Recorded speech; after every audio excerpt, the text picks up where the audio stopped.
Hello friends, कैसे हैं आप सब? होप आप सब ठीक होंगे।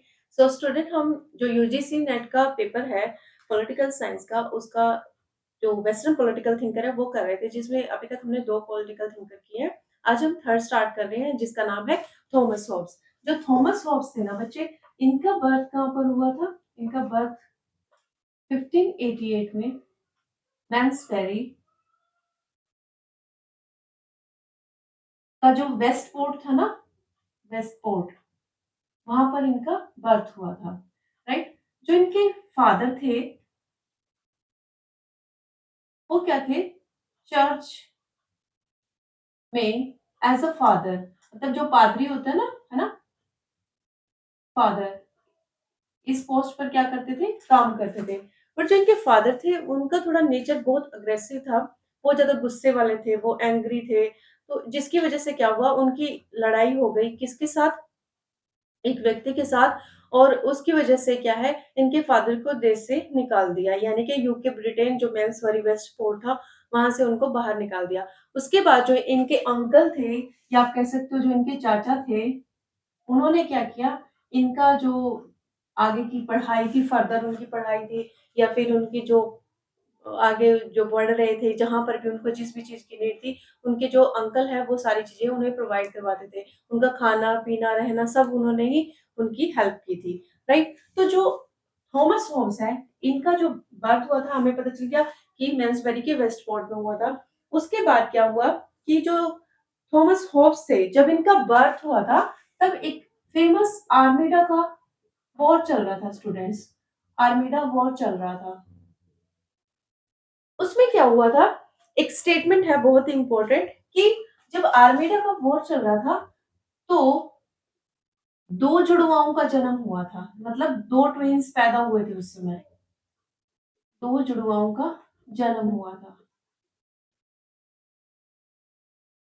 एक कौन था? एक तो था भय, मतलब डर। और दूसरा कौन था? हॉब्स। यानी कि जो थॉमस हॉब्स है, जिस समय उनका बर्थ हुआ था, उस समय आर्मेडा का वॉर चल रहा था। और इस आर्मेडा वॉर ने दो जुड़वाओं को जन्म दिया था। एक तो डर था, और दूसरा भय या डर कह सकते हो, और दूसरा हॉब्स को, हॉब्स का जन्म हुआ था। तो इस तरीके से ये एक इंपॉर्टेंट क्वेश्चन बन जाता है कि आर्मेडा का युद्ध जब हो रहा था, किसका जन्म हुआ था? हॉब्स का हुआ था। या हॉब्स का जन्म जब हुआ था, तो आर्मेडा के युद्ध के बारे में क्या पॉइंट कहा गया, या कौन सी बात कही गई? तो आपने बताना है कि दो जुड़वाओं का जन्म हुआ था, भय और हॉब्स का। ये इंपॉर्टेंट स्टेटमेंट है स्टूडेंट्स, तो आप इसे नोट कर सकते हैं। उसके बाद क्या हुआ, जो थॉमस हॉब्स थे, जब वो 8 इयर्स के थे, है ना, 8 इयर्स के ही हुए थे वो, उन्होंने सारी की सारी लैटिन लैंग्वेज सीख ली थी। राइट। जो उन्होंने लैटिन लैंग्वेज सीख ली थी 8 इयर्स की एज में, बहुत छोटे थे, इट मीन्स वो, तो उनका पढ़ाई में कितना इंटरेस्ट होगा, रुचि होगी। तो आप इससे आइडिया लगा सकते हो। उसके बाद क्या हुआ स्टूडेंट, जब वो 14 इयर्स के हुए थे, 14 इयर्स के हुए थे, तो एक बुक थी, जो किसमें थी बेटा? मतलब ग्रीक लैंग्वेज में थी। उस बुक का नाम था यूरिपाइडिस। यूरिपाइडिस इस बुक का नाम था। और ये किस लैंग्वेज में थी? ये ग्रीक में थी। और इसने कहां पर कन्वर्ट कर दिया था इसको? लैटिन लैंग्वेज में कन्वर्ट कर दिया था। मतलब जब ये 14 इयर्स के थे, कितनी कम एज थी जब इन्होंने इतनी बड़ी बुक को ग्रीक लैंग्वेज से लैटिन लैंग्वेज में कन्वर्ट या ट्रांसफर कर दिया था। तो इस तरीके से आप आइडिया लगा सकते हो कि थॉमस हॉब कितने ज्यादा इंटेलिजेंट रहे होंगे। एक इनका जियोमेट्री मैथ्स होता है ना, जो मैथ्स में बहुत इंटरेस्ट था, मैथ्स में इंटरेस्ट था। जो कौन सा मैथ होता है स्टूडेंट? उसे हम कहते हैं जियोमेट्री। जियोमेट्री मैथ में इनका बहुत इंटरेस्ट था, जिसकी वजह से इन्होंने क्या आइडिया लगाया कि जो फीलिंग्स है ना, वो जो मोशन होते हैं ना, फीलिंग है, जो मोशन होते हैं, उनसे क्या होता है, ये जो मोशन हो रहे हैं, इनका ही परिणाम क्या है? फीलिंग्स है। एक इनका ज्योमेट्री मैथ में इंटरेस्ट था। एक बुक, एक जो राइटर थे, जिसकी बुक को पढ़ते ही इनका क्या हुआ, ज्योमेट्री में इंटरेस्ट हो गया। उस बुक का नाम था यूक्लिड। यूक्लिड की बुक थी वो स्टूडेंट्स। किसकी? ज्योमेट्री की बुक थी, मतलब इस मैथ की बुक थी वो यूक्लिड की। तो इसकी जो बुक थी वो ज्योमेट्री से रिलेटेड थी। इस ये वाला राइटर था और इसकी बुक थी, जिसमें क्या हुआ, हॉब्स को बहुत इंटरेस्ट आया और उसने मैथ को भी, ज्योमेट्री मैथ को भी बहुत अच्छे से सीख लिया। तो इस तरीके से थॉमस हॉब्स जो है, उनका जो इंटरेस्ट था वो इन सब चीजों में था, लैटिन लैंग्वेज में था और मैथ्स में, ज्योमेट्री मैथ्स में था। जब जैसे जैसे समय बढ़ता गया तो वो दांते से मिले, है ना, जो दांते हुए हैं हमारे बहुत बड़े विचारक, या आप कह सकते हो पॉलिटिकल थिंकर हुए हैं दांते। और दूसरे जो हमारे हुए हैं स्टूडेंट्स, उनका नाम है, एक तो हमारे दांते हुए हैं और फ्रांस के हैं ये, और एक गैलीलियो। फ्रांस के दांते और गैलीलियो से इनकी जब मुलाकात हुई तो इन्होंने देखा कि ये कितने ज्यादा स्ट्रॉन्ग है, या इन्होंने कितने बड़े आविष्कार किए हैं गैलीलियो ने, और दांते कितने बड़े विचारक रहे हैं। तो इस तरीके से स्टूडेंट, ये थॉमस हॉब्स के कुछ इंपॉर्टेंट पॉइंट्स थे जो उनके बर्थ के बारे में या उनके जन्म के बारे में थे। जिसकी वजह से क्या हुआ, एक बार क्या हुआ, 1640 में राजा, जो किंग था ना, किंग, और जो पार्लियामेंट थी,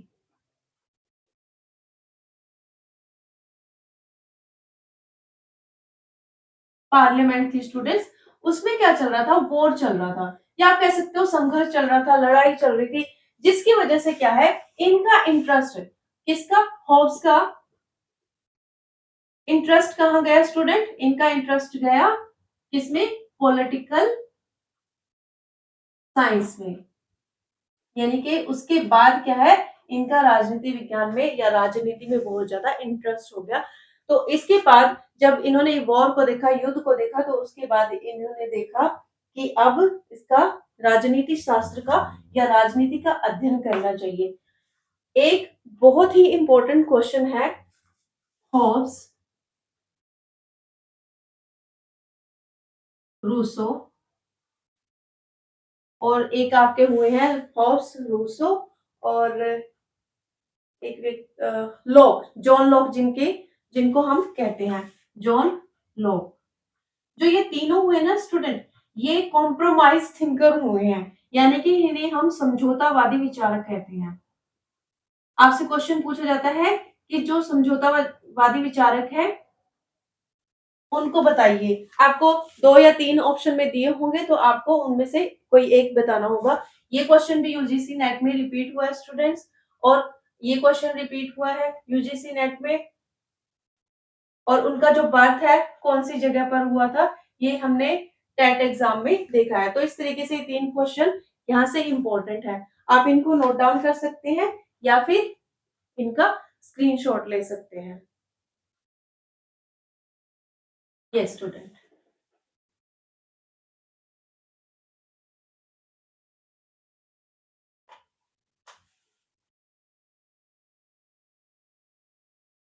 उसके बाद इनकी जो रचनाएं हुई हैं, होब्स की रचनाएं, फर्स्ट जो हुई है डी सिविल, सेकंड जो इनकी हुई है डी कोर कोरे, थर्ड इनकी जो रचना हुई है उसका नाम है students elements of law, elements of law. और इनकी जो fourth, elements of law, D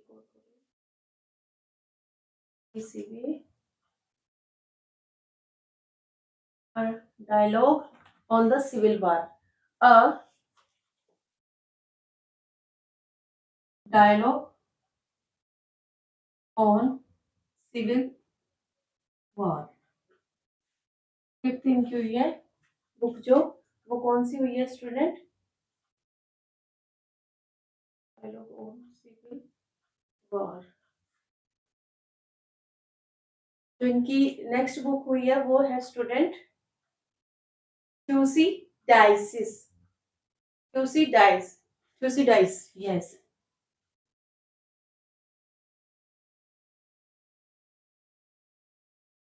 next जो इनकी बुक हुई है वेरी वेरी इंपॉर्टेंट, लेवियाथन। जो इनकी ये सारी बुक्स हुई हैं ये वेरी इंपॉर्टेंट है, क्वेश्चन बहुत बार पूछा जाता है इनकी जितनी भी रचनाएं इन्होंने लिखी है कि जो इनकी रचनाएं हैं वो कब, मतलब इनका ये कह सकते हैं आप कब इन्होंने लिखी, कौन से ईयर में लिखी। जो इनकी डीसी वे थी ना स्टूडेंट्स बुक, वो लिखी गई थी 1642 में, 1642, 1642। और ये बुक लिखी गई थी इनकी 1655 में। एलिमेंट्स ऑफ लॉ जो इनकी बुक थी वो लिखी गई थी student, elements of law, I think इसकी डेट मेंशन नहीं है, यस 1650 में एलिमेंट्स ऑफ लॉ। लेविथन हमारा 1651 में था। और a dialogue on civil war जो थी हमारी बुक, इसकी डेट मेंशन नहीं है स्टूडेंट। और जो थ्यूसिडाइसिस थी हमारी बुक, वो लिखी गई है 1630 में, यस 1630। इस बुक का ईयर हमें कहीं मिलता नहीं है देखने को, तो आप इनको नोट कर सकते हो। जो डीसीवे बुक थी उसमें क्या था, इसमें संप्रभुता की परिभाषा के बारे में बताया था। संप्रभु सत्ता या संप्रभुता की परिभाषा,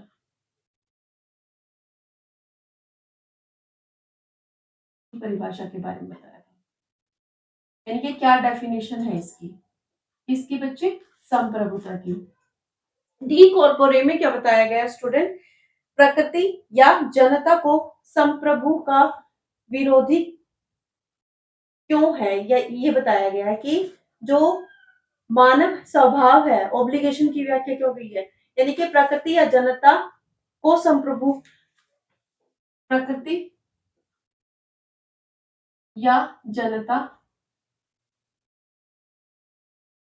को संप्रभु, मतलब ये परिभाषा क्यों दी है इस तरीके से। एलिमेंट्स ऑफ लॉ जो बुक थी बच्चे, इसमें बताया है कि जो विधि की व्याख्या व प्रकार, यानी कि जो कानून है, लॉ है, विधि की व्याख्या व इसके टाइप्स बताए हैं, यानी कि जो लॉ की बुक है या उसका एक्सप्लेनेशन है, उसके टाइप्स हैं, वो कितने टाइप के होते हैं। A dialogue on civil war, इसमें क्या है स्टूडेंट्स, इसमें बताया है जो ब्रिटेन में गृह युद्ध चल रहा था, ये ब्रिटेन का ही रहने वाला था ना, है ना, ब्रिटेन में गृह युद्ध चल रहा था, कौन सा, आर्मेडा का युद्ध, ब्रिटेन में गृह युद्ध चल रहा था, उसके बारे में है ये बुक।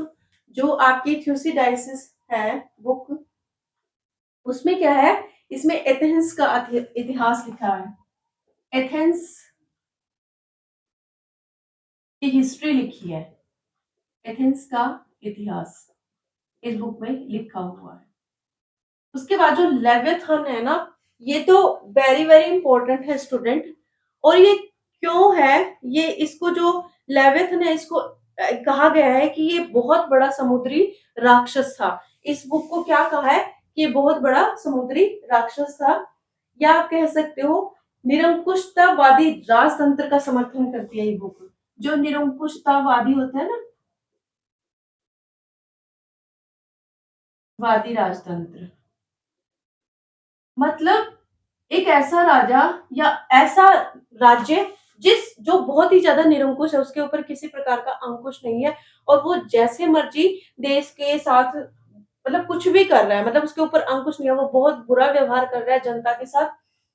तो इस तरीके से निरंकुशतावादी राजतंत्र के बारे में लेविथन बुक में बताया हुआ है। और क्या कहा गया है लेविथन के बारे में स्टूडेंट, कि ये इतना बड़ा विशालकाय क्या है, समुद्री राक्षस है, जिसने क्या किया है, मतलब संप्रभु, ये कह रहा है कि जो जितनी भी संपूर्ण प्रभु सत्ता है, संपन्न राज्य है, शक्ति प्रतिपादित करना चाहता था ये हॉब्स, समझौते से उत्पन्न हुआ है ये। और दूसरा क्या है, जो व्यक्ति है या मनुष्य है वो क्या कर रहे हैं, अपने मतलब के लिए क्या कर रहे हैं स्टूडेंट, मतलब अपनी इच्छाएं पूरी करने के लिए वो भी सब गलत काम कर रहे हैं। तो व्यक्ति व्यक्ति के साथ लड़ रहा है, या अपना एक दूसरे के साथ क्या हो रहा है, युद्ध हो रहा है। तो इस तरीके से ये सारी बुक्स है जिसके बारे में, जिस बुक में जो कहा गया है वो सारा यहाँ पर मेंशन है। आप इसको स्क्रीनशॉट ले सकते हो या नोट डाउन कर सकते हो स्टूडेंट्स।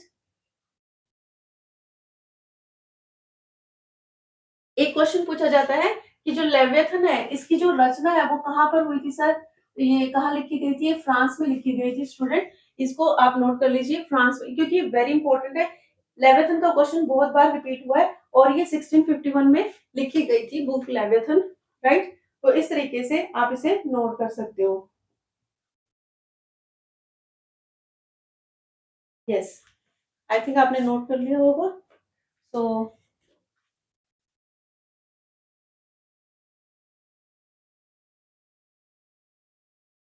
ये स्टूडेंट, उसके बाद थॉमस होब्स ने जो ह्यूमन नेचर के बारे में जितने भी थॉट्स बताए हैं या विचार बताए हैं वो बिल्कुल मैकियावली की तरह ही हैं। मैकियावली क्या कह रहा था, जो हमने कल लास्ट लेक्चर में पढ़ा था, कि जो ह्यूमन नेचर है वो कैसा है, खूंखार है, सेल्फिश है, मतलबी है, स्वार्थी है, मतलब अपनी इच्छाओं को पूरा करने के लिए वो कुछ भी कर सकता है। इसी तरीके से थॉमस होब्स भी यही कह रहा है कि जो ह्यूमन नेचर है वो बहुत ज्यादा क्या है, स्वार्थी है, सेल्फिश है, और वो अपनी इच्छाओं की पूर्ति के लिए कुछ भी कर सकता है। और जो ह्यूमन का नेचर है वो बहुत लड़ाकू है, मतलब लड़ाकू है, मतलब अपनी इच्छाओं को या अपनी जितनी भी चीजें हैं उनको पूरा करने के लिए वो कुछ भी कर सकता है, किसी को मार भी सकता है। इतना ज्यादा व्यक्ति क्या है, स्वार्थी बना हुआ है। अपनी चीजों को पाने के लिए वो किसी तरीके का भी संघर्ष कर सकता है या अपने मतलब को पूरा करने के लिए ह्यूमन नेचर कभी भी बदल सकता है। और क्या कहा है ह्यूमन नेचर के बारे में, कि जितना भी ये संसार है ये क्या है, एक मशीन की तरह है, लेकिन जो व्यक्ति है उसने उस संसार से वो सारी चीजें प्राप्त कर लेनी है हर हाल में। वो बाय हुक और बाय क्रुक हर तरीके से हर चीज को क्या है, पाना चाहता है व्यक्ति। मतलब व्यक्ति को इतना ज्यादा इन्होंने क्या कहा है, गलत बताया है कि व्यक्ति क्या है, स्वार्थी है ना, मतलबी है, सेल्फिश है, और भी बहुत सारी चीजें बताई हैं स्टूडेंट्स की, किस तरीके से व्यक्ति अपनी इच्छाओं को पूरा करने के लिए किसी के साथ भी बुरा व्यवहार कर सकता है। और इन्होंने कहा है कि जो व्यक्ति है वो क्या करता है स्टूडेंट्स, दो प्रकार से होता है ना राज्य। एक तो इन्होंने बताया था ऑप्शनल वॉलेंट्री। उसके बाद जो ह्यूमन नेचर है स्टूडेंट, इन्होंने कहा है कि जो मानव की जो भावनाएं होती है ना, वो क्या होती है, उन पर वो नियंत्रण नहीं कर सकता, है ना। अब आपको अगर बर्गर खाना है तो क्या होगा कि मुझे बर्गर खाना है, मुझे आज ही खाना है, मेरे को अभी खाना है, तो मैंने क्या करना है, ऑनलाइन उसको ऑर्डर कर देना, जोमेटो, स्विगी, किसी से भी। और मतलब वो क्या कर रहा है, अपनी इच्छाओं की पूर्ति के बारे में ही सोच रहा है। मतलब ये जो संसार है ये क्या है, हमारे सुखों के लिए है, ठीक। तो इस तरीके से वो संसार के लिए, मतलब वो अपने मतलब के लिए कितना ज्यादा वो स्वार्थी हो गया है अपनी विशेष को पूरा करने के लिए, फुलफिल करने के लिए। तो इसी तरीके से इसने, थॉमस हॉब्स ने भी कहीं न कहीं मैकियावेली की तरह ही क्या कहा है कि जो ह्यूमन नेचर है या ह्यूमन है वो बहुत ज़्यादा सेल्फिश है। Right student? उसके बाद स्टेट ऑफ नेचर के बारे में क्या बताया है?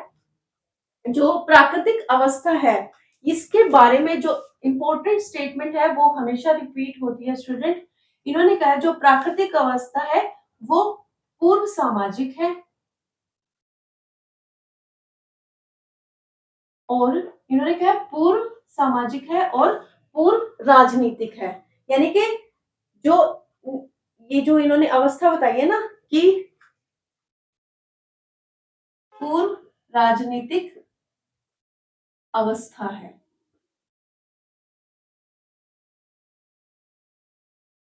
जो क्या बोले, प्राकृतिक अवस्था, पूर्व सामाजिक और पूर्व राजनीतिक है। मतलब जो ये प्राकृतिक अवस्था है, स्टेट ऑफ नेचर है, ये समाज से पहले की, जब समाज नहीं था, और राजनीति से पहले की, मतलब इन दोनों से पहले की अवस्था क्या है, प्राकृतिक अवस्था है। और स्टूडेंट, ये यूजीसी नेट में बहुत बार क्वेश्चन रिपीट हुआ है, तो आप इसको स्टार लगा लीजिए। ये क्वेश्चन बहुत बार रिपीट होता है, तो आप इसको अच्छे से देख लीजिए कि जो प्राकृतिक अवस्था, इसको सिर्फ आपने समझना है कि जो पूर्व सामाजिक है, प्राकृतिक अवस्था और पूर्व राजनीतिक है। ना तो उस समय समाज आया था, ना राजनीति आई थी, जब प्राकृतिक अवस्था थी थॉमस हॉब्स के अकॉर्डिंग। तो इस तरीके से उन्होंने स्टेट ऑफ नेचर को एक्सप्लेन किया है। और इस प्राकृतिक अवस्था में समाज, देखो यहाँ पे समाज, राज्य और जो हमारी संपत्ति होती है, इन सब चीजों का क्या था, अभाव था जब हमारी प्राकृतिक अवस्था थी। ये कौन कह रहा है, थॉमस हॉब्स कह रहे हैं कि जब ये प्राकृतिक अवस्था चल रही थी, ना तो समाज था, ना राज्य था, ना लोगों के पास संपत्ति थी। तो इस तरीके से इन्होंने प्राकृतिक अवस्था के बारे में बताया है। और इन्होंने कहा था कि प्राकृतिक अवस्था सभी के विरुद्ध थी और सभी के लिए संघर्ष की अवस्था थी। सभी के विरुद्ध थी, सभी के विरुद्ध, सभी के अगेंस्ट चल रही थी ये, है ना? किसी को पसंद नहीं थी और संघर्ष का परिणाम थी, या आप कह सकते हो संघर्ष की अवस्था थी, सभी के संघर्ष की अवस्था। यानी कि व्यक्ति को अपनी इच्छाएं पूरी करने के लिए भी संघर्ष करना पड़ रहा था। तो क्या हुआ स्टूडेंट, और सभी के विरुद्ध थी, किसी को भी ये प्राकृतिक अवस्था पसंद नहीं थी। क्यों? क्योंकि निरंकुश राजतंत्र की बात की थी, तो इसीलिए ये सभी के विरुद्ध थी। और व्यक्ति क्या है, मैंने अभी बताया, वो सेल्फिश था, मतलब ही था, अपनी इच्छाओं के बारे में ही सोच रहा था। उसे समाज, राज्य और या फिर देश, इन सब चीजों से कोई मतलब नहीं था। तो इस तरीके से जो स्टेट ऑफ नेचर है वो इस तरीके का था।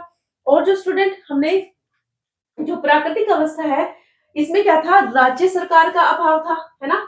समाज, राज्य, संपत्ति का अभाव था, सभी के विरुद्ध और सभी का संघर्ष चल रहा था। उसके बाद क्या है, न्याय अन्याय का अभाव था इसमें, है ना? जस्टिस का भी अभाव था, न्याय अन्याय का अभाव था। मतलब इस चीज की भी क्या थी, यहाँ पर कमी थी, न्याय और अन्याय की। उसके बाद क्या है स्टूडेंट, जो स्टेट ऑफ नेचर है उसमें आप बता सकते हो कि इसमें विधि का अभाव था, ये हमने बात कर ली, निजी संपत्ति का, सभ्यता का, इन सब चीजों का हमने देखा कि यहाँ पर अभाव था। अब जो जो थॉमस होब्स है, वो क्या कह रहे हैं कि ये इस तरीके का प्राकृतिक अवस्था उस समय थी। तो ये सारे ही पॉइंट्स इंपॉर्टेंट है स्टूडेंट, और ये रिपीट कैसे होते हैं पेपर में, ये आपसे स्टेटमेंट की अकॉर्डिंग पूछे जाते हैं। इस तरीके से क्वेश्चन को पूरा पूछा जाता है कि जो ये हमारे थॉमस होब्स है, इनका ह्यूमन नेचर किससे मिलता है, तो कहीं ना कहीं ये मैकियावेली के नेचर से मिलता जुलता था। उसके बाद हम आ जाते हैं स्टूडेंट सामाजिक समझौते पे, जो वेरी वेरी इंपॉर्टेंट है। होब्स का सामाजिक समझौता या सोशल कॉन्ट्रैक्ट किस तरीके का था, है ना? सोशल कॉन्ट्रैक्ट,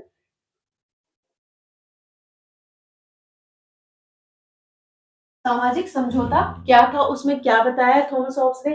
थॉमस हॉब्स ने कहा है कि व्यक्ति और समुदाय में आपस में मिलकर राज्य का निर्माण किया है। जो एक तो किसने कहा है, व्यक्ति ने, एक समुदाय ने मिलकर किसका निर्माण किया स्टूडेंट, इन्होंने स्टेट बनाया है। क्या बनाया है? राज्य बनाया है। व्यक्ति और समुदाय ने मिलकर स्टेट का निर्माण किया है। उसके बाद इन्होंने कहा है, थॉमस हॉब्स ने क्या कहा है, मैं अपने ऊपर शासन का अधिकार इस व्यक्ति को देता हूं, यानी कि राजा को। मैं अपने ऊपर, ये स्टेटमेंट है स्टूडेंट, लिखनी है तो लिख सकते हो, मैं अपने ऊपर शासन का अधिकार उस व्यक्ति को देता हूं, तो आप भी अपने ऊपर शासन का अधिकार उस व्यक्ति को दीजिए। यानी कि जो उस समय प्रेजेंट राजा है, किंग है, तो आप, मतलब वो कुछ भी करे, आप अपने ऊपर उसको शासन करने दीजिए। वो चाहे आपके साथ कुछ भी गलत करे या आपको जान से मार दे, मतलब उसका निरंकुश तंत्र आपने क्या करना है, फॉलो करना है। तो इस तरीके के सामाजिक समझौते की बात कौन कर रहे हैं, हमारे थॉमस हॉब्स कर रहे हैं। उसके बाद इन्होंने क्या कहा है स्टूडेंट, कि जो सामाजिक समझौता है, राज्य, समाज व सरकार, तीनों से बना है। अभी हमने बात की थी ना, राज्य, समाज, एक मिनट, राज्य, समाज और किससे मिलकर बना है, राज्य, समाज और हमारे जो सरकार है, जो सरकार है उस समय की, इन दोनों तीनों से मिलकर क्या बना है स्टूडेंट, हमारा जो सोशल कॉन्ट्रैक्ट या सामाजिक समझौता हुआ है, हमारा एक दूसरे के साथ ये सामाजिक समझौता है। तो इस तरीके से इनके जो सोशल कॉन्ट्रैक्ट है वो वेरी इंपॉर्टेंट है स्टूडेंट। और यहाँ पर जितनी भी बातें कही है, समझौते से व्यक्ति की स्वतंत्रता समाप्त हो गई है। यानी कि जो ये प्राकृतिक, ये जो समझौता किया है, इससे क्या हुआ स्टूडेंट, जो व्यक्ति की स्वतंत्रता है वो कहीं ना कहीं समाप्त हो गई है, व्यक्ति की स्वतंत्रता। तो इसलिए सामाजिक समझौता लोगों को पसंद नहीं है, व्यक्ति की स्वतंत्रता समाप्त, है ना? देखो, अगर आप किसी को अपने ऊपर शासन करने देंगे या कहेंगे आप मुझ पर रूल कीजिए, तो वो अगर गलत तरीके से आप पर शासन कर रहा है तो वो क्या सही होगा? बिल्कुल भी नहीं। आज हमारे पास हमारा जो डेमोक्रेसी है वो इतने ज्यादा हमें राइट्स प्रोवाइड करवाता है, तो उसके अकॉर्डिंग ये जो सोशल कॉन्ट्रैक्ट हुआ था वो ठीक नहीं माना जा सकता। तो स्टूडेंट, यहाँ पर थॉमस हॉब्स का हमारा टॉपिक खत्म होता है। होप आप सबको समझ आया होगा। Last but not the least एक ही बात बोल रही हूँ स्टूडेंट्स सभी को, मेरी वीडियोस को लाइक और शेयर ज़रूर करें और मेरे चैनल को सब्सक्राइब भी करें। Thank you so much.